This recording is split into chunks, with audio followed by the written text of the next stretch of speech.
Sa totoong buhay ba, meron ka nang nakatrisam? Para Nako. paghugutan ng ganong pag-emote? Naku, fiction pa rin siya. Fiction pa rin siya.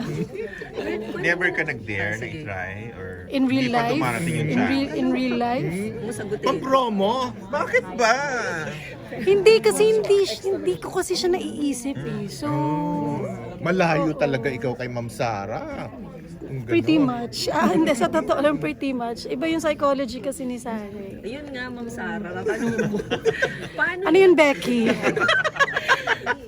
Kasi girl, paano siya pinipili ba niya yung random? Paano siya mag-isip si Sarah? Ano ba yung love ba niya talaga yung dalawa? Kasi ano? Again, opacity.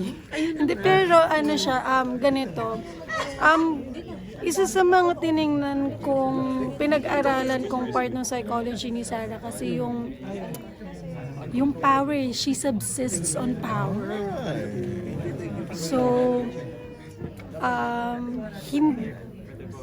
kumbaga secondary yung pagmamahal, yung emosyon. At attraction. So kung saan mag-endure yung power niya, yung authority niya, yun ang mahalaga para sa kanya.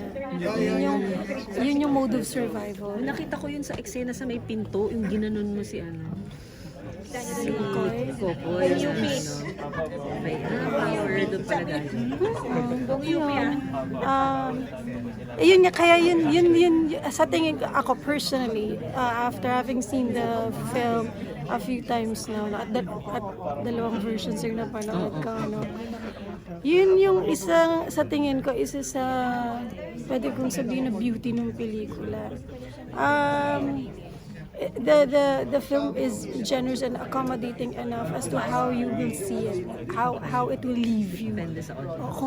Kung pagkatapos mong panoorin, hindi ka naman niya didiktahan kung ano dapat mong maramdaman at saka kung ano yung gusto mong pagtingin doon sa pelikula.